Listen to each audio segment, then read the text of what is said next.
नमस्कार, द नगरी न्यूज की खास पेशकश खबर दिन भर में आपका स्वागत है। मैं हूं दीक्षा शर्मा। चलिए रुक करते हैं दिन भर की बड़ी खबरों की ओर। राजस्थान की सियासत में अंतर विधानसभा उपचुनाव अब केवल एक सीट की लड़ाई नहीं, बल्कि विचारधाराओं की जंग बनता जा रहा है। इसी बीच नेता प्रतिपक्ष टीकाराम जूली ने अंतर नामांकन रैली के दौरान केंद्र सरकार और भाजपा पर जोरदार हमला बोला। उन्होंने मंच से कहा कि भाजपा सरकार लगातार समाज में नफरत और विभाजन की राजनीति को बढ़ावा दे रही है। जूली ने कहा कि आजादी के 75 साल भी देश में भाईचारे और समानता की बजाय नफरत का माहौल खड़ा किया जा रहा है, जो लोकतंत्र के लिए बेहद खतरनाक संकेत है। राजस्थान की सियासत में चर्चित अंतर विधानसभा सीट पर होने वाले उपचुनाव को लेकर अब तस्वीर पूरी तरह से साफ हो गई है। लंबे मंथन और राजनीतिक अटकलों के बाद भारतीय जनता पार्टी ने आखिरकार अपने उम्मीदवार के नाम का ऐलान कर दिया है। पार्टी ने 12 पंचायत समिति के प्रधान मोरपाल सुमन को मैदान में उतारा है। भाजपा ने चयन स्थानीय पहचान, जातिगत समीकरण और जन आधार को ध्यान में रखते हुए किया है। पार्टी सूत्रों के मुताबिक मोरपाल सुमन को टिकट देना भाजपा की एक सोची समझी रणनीति का हिस्सा भी है। अंतर क्षेत्र में माली समाज की मजबूत उपस्थिति को देखते हुए पार्टी ने उसी समुदाय से आने वाले सुमन पर भरोसा जताया है। राजस्थान यूनिवर्सिटी में 30 सितंबर को हुए आरएसएस के शस्त्र पूजन कार्यक्रम के दौरान हुए विवाद के मामले में विनोद झाकड़ और उनके 2 साथियों को शांति भंग करने के मामले में जेल में डाल दिया था। वहीं एनएसयूआई कार्यकर्ता उनकी रिहाई की मांग को लेकर आंदोलन भी कर रहे थे और ट्विटर पर लगातार पोस्ट भी कर रहे थे। तो वहीं जस्टिस अनूप ढूंढ की अध्यक्षता में उन्हें हाईकोर्ट से जमानत मिल गई है।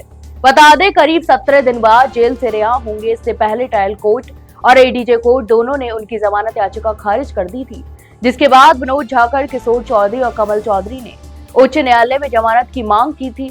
हाईकोर्ट ने अब उनकी जमानत मंजूर कर दी है। राजस्थान विधानसभा अध्यक्ष वासुदेव देवनानी ने बरोल गांव पहुंचकर वर्तमान ग्राम पंचायत प्रशासक एवं पूर्व सरपंच राम स्वरूप सुंडा के निधन पर गहरा शोक व्यक्त किया और उनके परिवार को सांत्वना भी दी। तो वहीं देवनानी ने कहा कि राम स्वरूप सुंडा मिलनसार, कर्तव्यनिष्ठ और जनसेवा में समर्पित व्यक्ति थे। उनके जीवन का उद्देश्य हमेशा जनता की सेवा रहा। उन्होंने सुंडा को श्रद्धांजलि अर्पित की और कहा कि उनकी यादें हमेशा लोगों के दिलों में जीवित रहेंगी। इस अवसर पर भाजपा नेता किशन गोपाल दरगढ़, भाजपा मंडल अध्यक्ष रणजीत खोड़, एडवोकेट भगीरथ चौधरी, भागचंद चौधरी, सावरलाल जाट सहित कई वरिष्ठ नेता भी उपस्थित रहे। देवनानी ने परिवार के प्रति सहानुभूति व्यक्त करते हुए ढाढ़स बंधाया और उनके योगदान की सराहना की। राजस्थान की अंतर विधानसभा सीट पर उपचुनाव का राजनीतिक रण तेज हो गया है। भारतीय जनता पार्टी ने मोरपाल सुमन को उम्मीद बनाकर चुनावी मैदान में उतारा है। तो वहीं पार्टी प्रदेश अध्यक्ष मदन राठौड़ ने दावा किया है कि मोरपाल सुमन की जीत पक्की है। उन्होंने बताया कि यह निर्णय किसी व्यक्ति की पसंद पर आधारित नहीं, बल्कि जमीनी सर्वे और संगठनात्मक प्रक्रिया का परिणाम है। पार्टी ने प्रत्येक बूथ पर सर्वे कराए, कार्यकर्ताओं से राय ली और केंद्रीय नेतृत्व ने भी अपने स्तर पर जांच की। सभी तथ्यों और आंकड़ों के आधार पर केंद्रीय संसदीय बोर्ड ने मोरपाल सुमन को टिकट दिया है। राजस्थान की राजधानी जयपुर के सेंट जोबियर्स स्कूल में शुक्रवार सुबह हड़कंप मच गया, जब स्कूल प्रशासन को बम से उड़ाने की धमकी भरा ईमेल प्राप्त हुआ। खबर मिलते ही स्कूल परिसर और अभिभावकों में डर और दहशत फैल गई। खतरे की गंभीरता को देखते हुए स्कूल प्रशासन ने तुरंत सभी बच्चों को सुरक्षित बाहर निकाला और स्कूल की बिल्डिंग खाली करवा दी। इस बीच जयपुर पुलिस के आला अधिकारी, बम निरोधक दस्ते और डॉग स्क्वाड तुरंत स्कूल पहुंचे और पूरे परिसर को घेरे में ले लिया। स्कूल भवन में सर्च ऑपरेशन भी किया गया और पुलिस भी इस मामले को अब गंभीरता से ले रही है।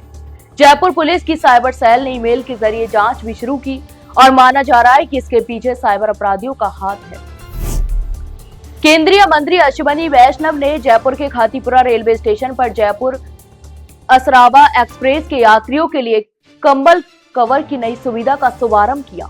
इस पहल का उद्देश्य यात्रियों को यात्रा के दौरान अधिक सुविधा प्रदान करना है, खासकर शीतकालीन मौसम में जब रात के समय यात्रा करने वाले यात्रियों को ठंड का सामना करना पड़ता है। रेलवे प्रशासन ने इस सुविधा को शुरू करते हुए यात्रियों को सुविधा और सुरक्षा को प्राथमिकता दी है। इस अवसर पर केंद्रीय मंत्री अश्विनी वैष्णव ने बताया कि भारतीय रेलवे हमेशा यात्रियों के अनुभव और सुविधा को बेहतर बनाने के लिए प्रतिबद्ध है। उन्होंने बताया कि कंबल कवर सुविधा के साथ साथ रेलवे ने विभिन्न स्टेशनों पर यात्रियों के लिए अन्य सुविधाओं को भी बढ़ाया है, जिससे यात्रा अनुभव और सुरक्षित एवं आरामदायक बन सके।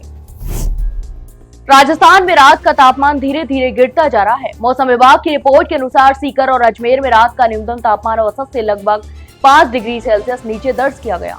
सीकर में गुरुवार को न्यूनतम तापमान 14 डिग्री सेल्सियस से नीचे चला गया, जबकि पिलानी झुंझुनू में 15.7 डिग्री और दौसा में 15.6 डिग्री रिकॉर्ड किया गया।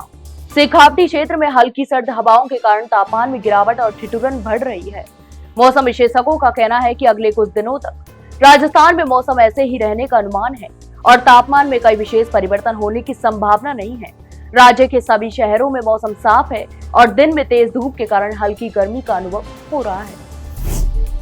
किशनगढ़ में त्योहारी सीजन के दौरान मिलावटखोरी पर अंकुश लगाने के लिए शुद्ध आहार मिलावट पर वार अभियान के तहत फूड सेफ्टी टीम ने बड़ी कार्रवाई की है।